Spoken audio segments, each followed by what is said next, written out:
If I were to go natural in 2024, what would I tell myself if I start from scratch? What advice would I give?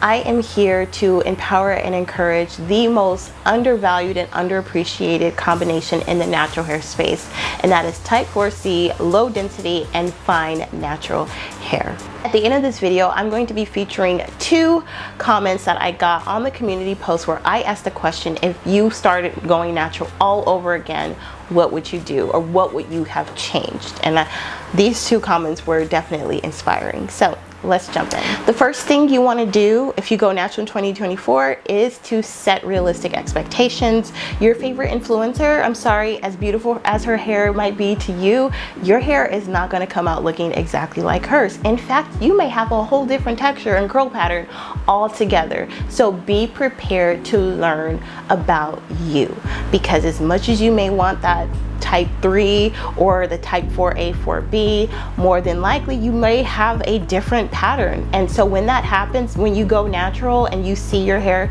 coming out of your scalp, you need to be prepared to accept whatever comes out of it. So set realistic expectations.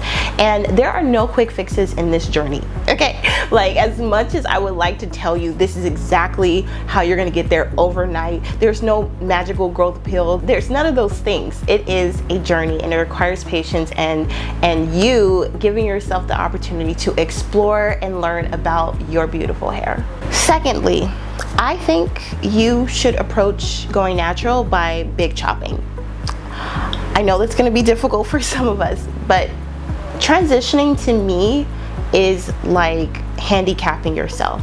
I think when you fully chop off all of your hair, whether you transition from relaxers and you chop off all the relaxed ends, or you're coming from locks and you just shave your whole head, or undo your locks so that they're loose and then you cut to even out your breakage and stuff like that, I find that this is going to help you see progress so much quicker. As well, it's going to help you embrace your natural pattern and texture and porosity and density sooner rather than later. What I love so much about looking back 3 years ago to when I big chopped my hair, well actually 4 years now, but I love to see where my hair started. I love to see me with very short hair, because now I know what that looks like. Sometimes I don't really fully appreciate when long hair naturals talk about what works for them when I've never seen their hair chopped. Now, I'm not saying that they never have that phase, but there is something so special about seeing a woman have her hair completely gone or completely short or completely natural in a short state and watch her grow it. You're gonna appreciate that about your journey. I certainly appreciate it about my journey. So I recommend approaching going natural by big chopping 100,000%. Third, let's talk about product and regimen choices. Now, there are a plethora of regimens out there. You can definitely do your due diligence, but I'm gonna make it very easy for you and you can try it for yourself. So the way I'm gonna approach it is 2 options you have. Number 1, if you decide to adopt a wash and go regimen, which I highly recommend when you're first starting out, because you really get to know your hair pattern and your hair, the behavior of your hair, I recommend that you invest in the kinky curly, the kinky curly system with the wet line gel. Now, I did a video that went viral here on the Coily Code. It was using Anthony Dickey's method, but one of the things that, now in that video I might not have used all the kinky curly products, but during my wash and go phase I was trying everything, okay? And I found that the kinky curly system, from the come clean to the leave-in detangler, not today, and the curling custard with the wet line gel gave me a type 4C girl the best definition, accompanied with the Anthony Dickey method. So that's what I would recommend if you decide to go the wash and go regimen. Don't even waste your time trying to figure out which products. I don't know.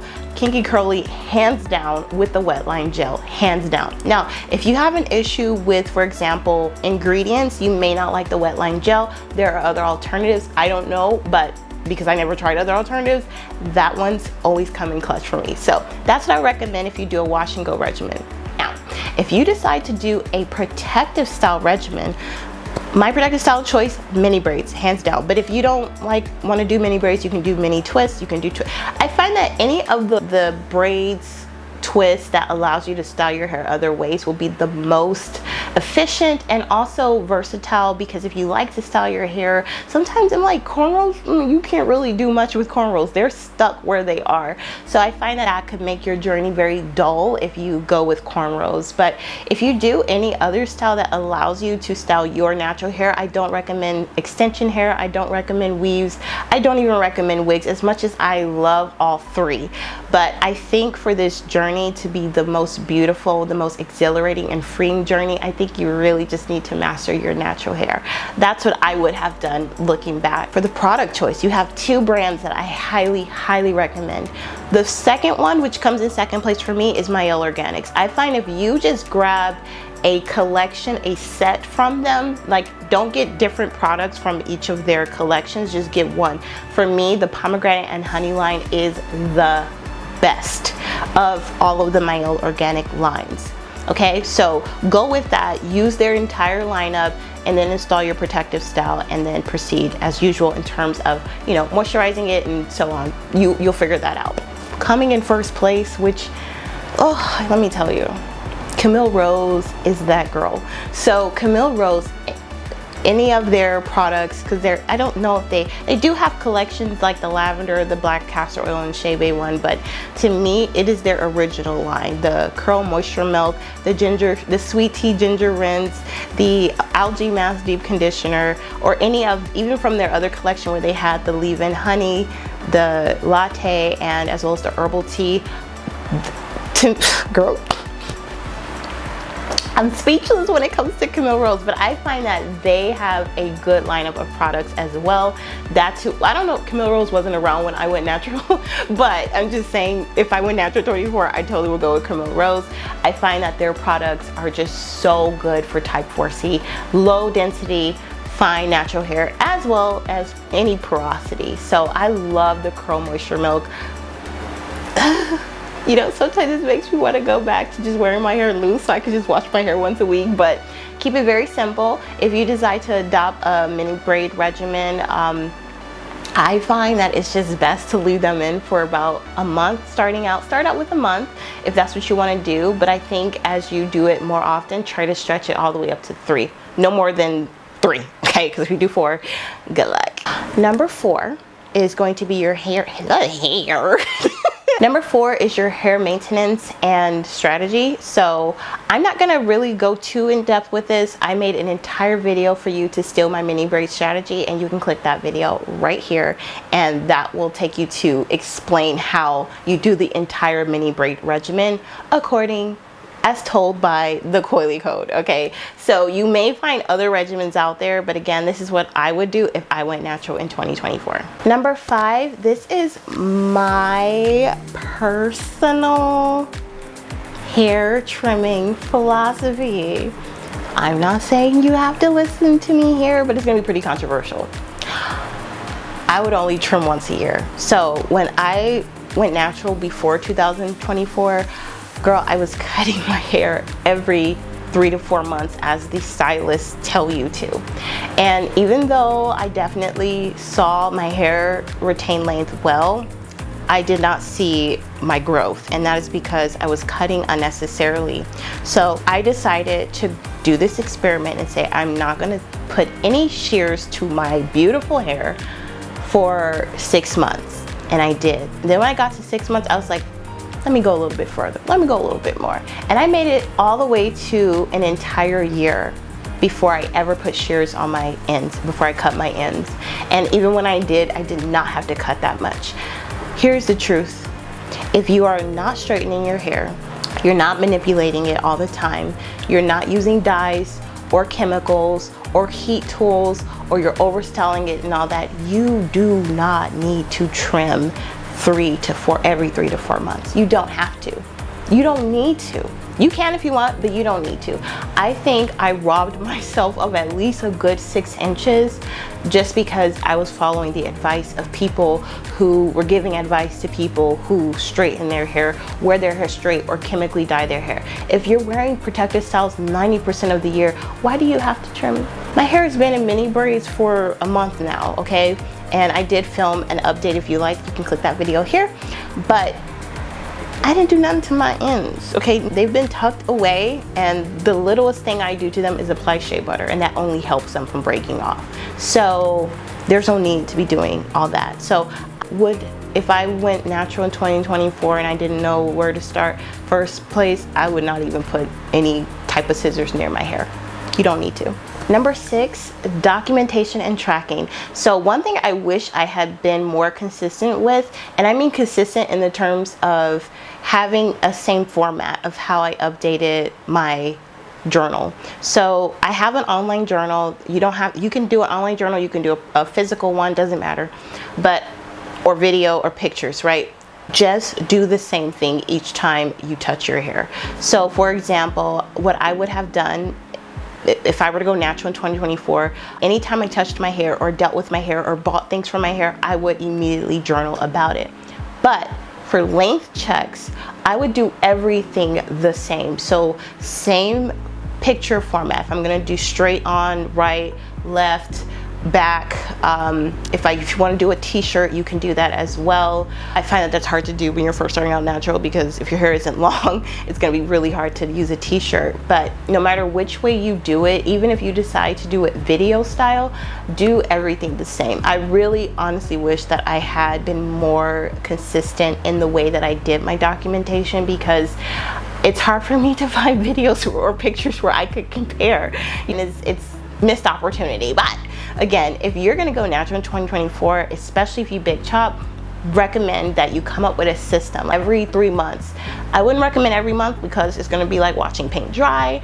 I would do every 3 months. Every 3 months, do a length check and do the same type of length check. If you just want to do one part of your hair, fine. If you want to blow dry your hair every 3 months and that's how you do your length check, that's fine too. However you do it, just do it the same way each quarter or every 6 months, whatever frequency you're comfortable with. And lastly, I'm going to stress as much as possible, no pun intended, but manage your stress as much as you can, because I did not realize that a lot of my hindrances and setbacks were caused by my mismanagement of stress. Yeah, stress is going to be part of human life. I am going to be recording a video very soon about how I manage to keep myself stress-free.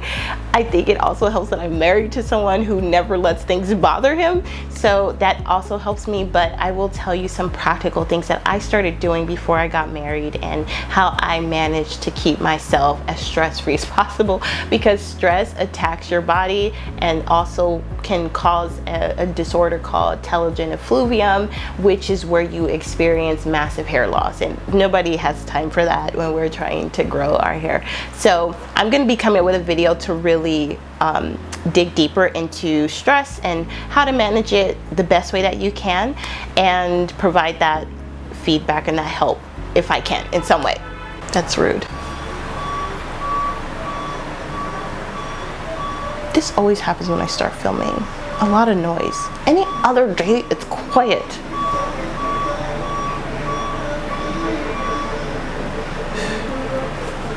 This is a personal journey, and so you may find that some things don't work out for you. That's okay. You can keep experimenting, you can keep trying. There is no rule, there's no one set thing.